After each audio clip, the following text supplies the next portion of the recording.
네, 오늘 말씀의 제목은 선으로 갚으라입니다. 함께 보실 말씀은 마태복음 5장 13절부터 16절까지의 말씀입니다. 마태복음 5장 13절부터 16절까지의 말씀입니다. 제가 봉독하도록 하겠습니다. 너희는 세상의 소금이니 소금이 만일 그 맛을 잃으면 무엇으로 짜게 하리요? 후에는 아무 쓸데없어 다만 밖에 버려져 사람에게 밟힐 뿐이니라. 너희는 세상의 빛이라. 산 위에 있는 동네가 숨겨지지 못할 것이요 사람이 등불을 켜서 말 아래에 두지 아니하고 등경 위에 두나니 이러므로 집안 모든 사람에게 비치느니라. 이같이 너희 빛이 사람 앞에 비치게 하여 그들로 너희 착한 행실을 보고 하늘에 계신 너희 아버지께 영광을 돌리게 하라. 아멘. 네, 주의 평안한 한 주 보내고 계신가요?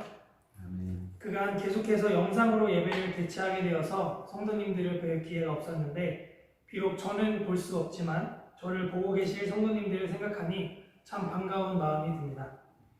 이번 주는 코로나 바이러스도 새로운 감염자가 10명대로 떨어졌다고 합니다. 하루빨리 코로나 바이러스가 종식되어서 그간 너무 당연해서 우리가 잊고 지냈던 일상의 기쁨들을 다시금 누릴 수 있게 되기를 간절히 바랍니다. 그러나 아직 많은 나라들은 걷잡을 수 없는 피해를 입고 있는 중입니다. 온 세계 가운데에도 주님의 평안과 위로가 임할 수 있도록 지속적인 기도를 부탁드리겠습니다.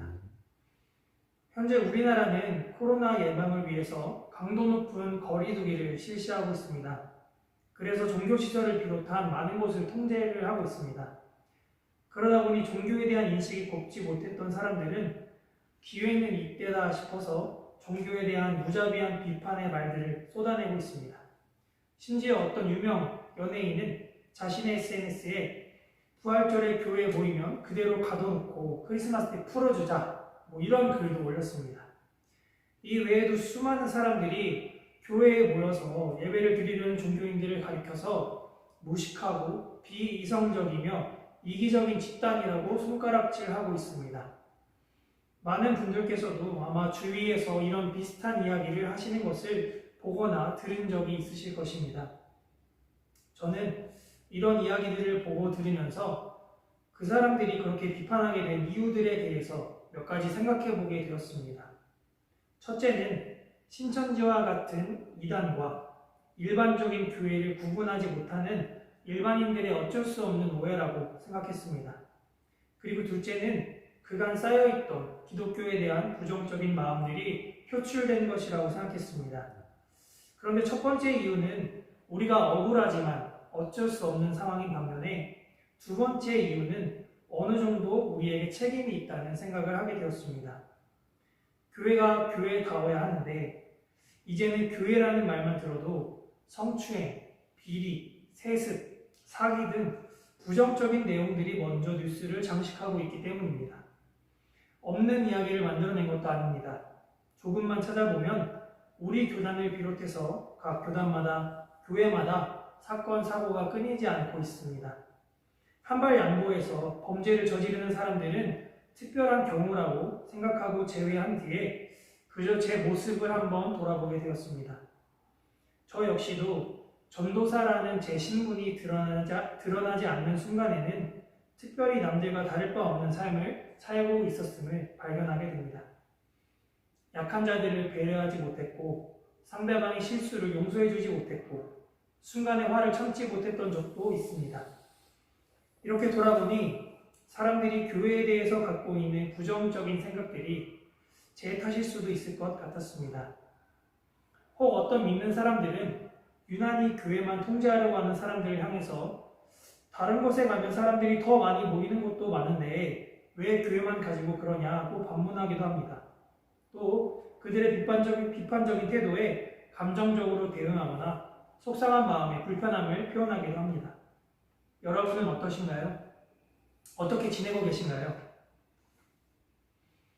저는 요즘 시대가 악으로 가득 차가고 있다고 생각합니다.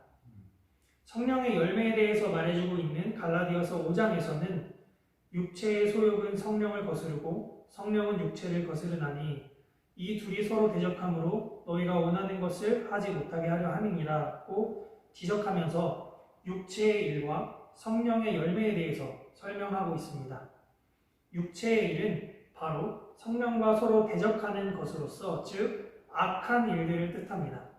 그것은 곧 음행과 더러운 것과 호색과 우상 숭배와 주술과 원수 맺는 것과 분쟁과 시기와 분냄과 당 짓는 것과 분열함과 이단과 투기와 술 취함과 방탕함과 또 그와 같은 것들이라고 말합니다.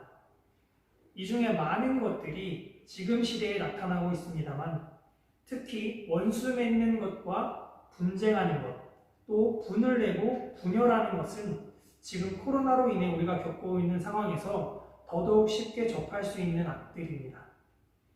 누군가는 악인을 살인과도 같이 흉악한 범죄를 저지른 범죄자라고 생각하실지도 모르겠습니다. 그러나 악인은 그런 자들뿐만이 아니라 평범한 일상을 살아가는 자들일 수도 있고 심지어는 신앙을 가지고 살아가는 우리 신앙인들이 될 수도 있습니다. 겉으로는 아닌 것처럼 보이지만 우리 마음 깊숙한 곳에 심겨진 악의 씨앗들은 특별히 나 혼자 있는 시간에 그리고 아무도 내가 신앙인이라는 것을 모르는 그때에 방심한 틈을 타 우리의 마음을 사로잡아 버립니다.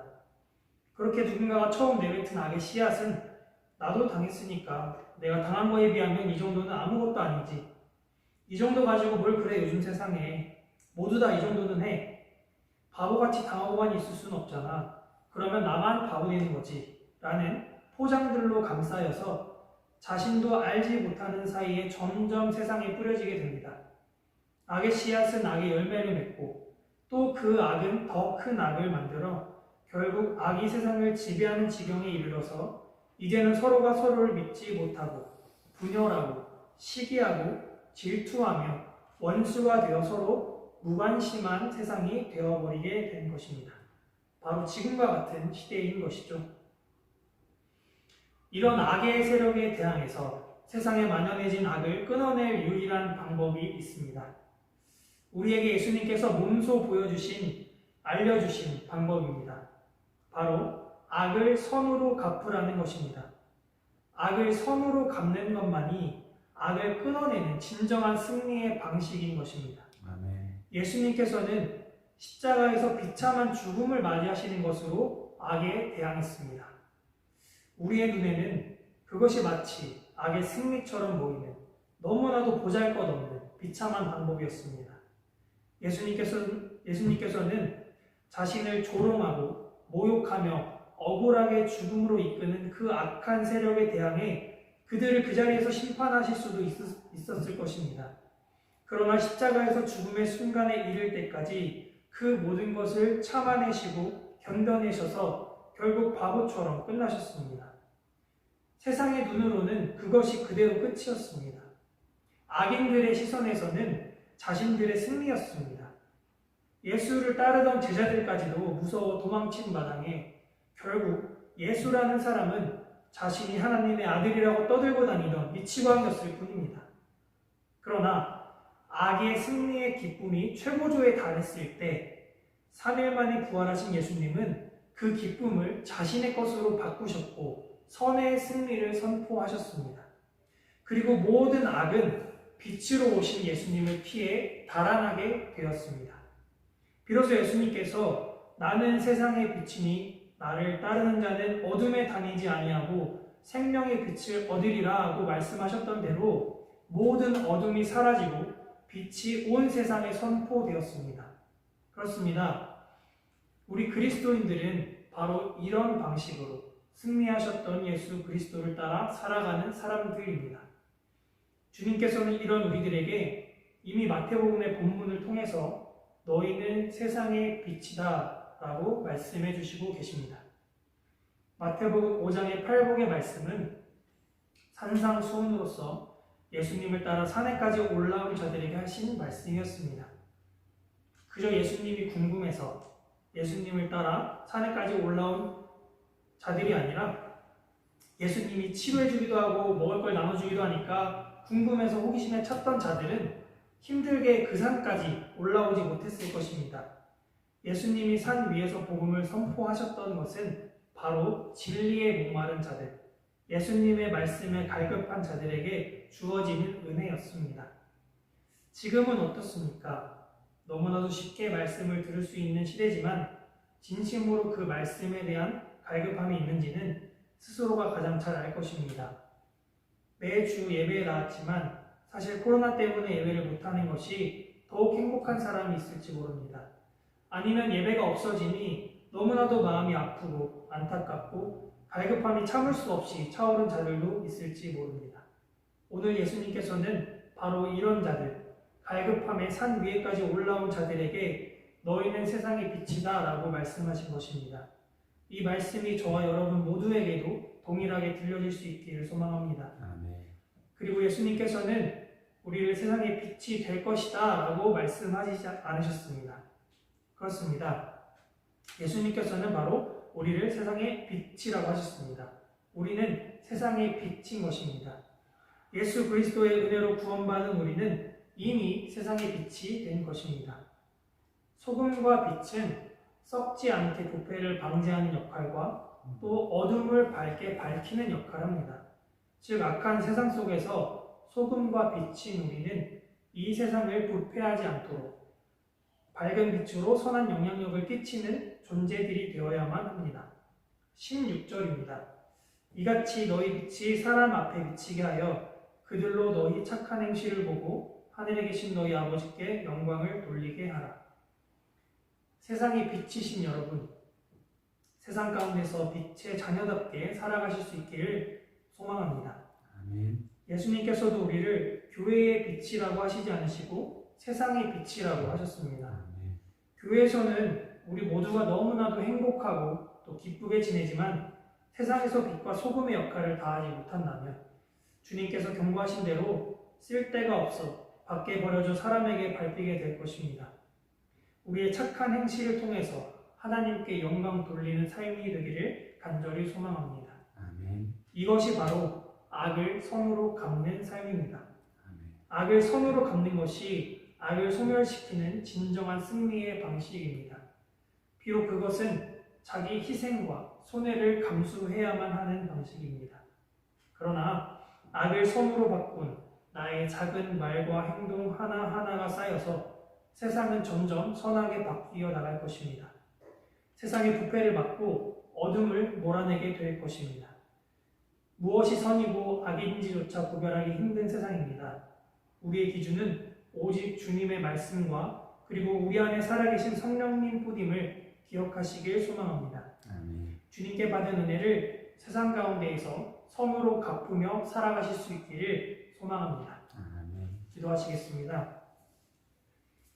세상을 빛으로 창조하시고 또 빛이신 예수님을 우리에게 보내주신 하나님 감사합니다. 아멘. 이제는 우리가 빛된 자녀들로서 세상 속에서 악을 선으로 갚으며 살아가게 하여 주옵소서. 아멘. 원수까지도 사랑하는 마음을 허락해 주시어 우리가 마땅히 해야 할 일들을 행하게 도와주시옵소서. 아멘. 코로나로 인해 어려움과 고통 가운데 지내고 있습니다. 그러나 그 어려움을 틈타 만연하여지고 있는 악에 물들지 않게 하시고 주님이 가신 길을 따라 세상을 따뜻하게 비추는 빛으로 살아가게 하여 주옵소서. 아멘. 어두운 세상을 밝히는 빛으로 오신 살아계신 예수 그리스도의 이름으로 기도합니다. 아멘.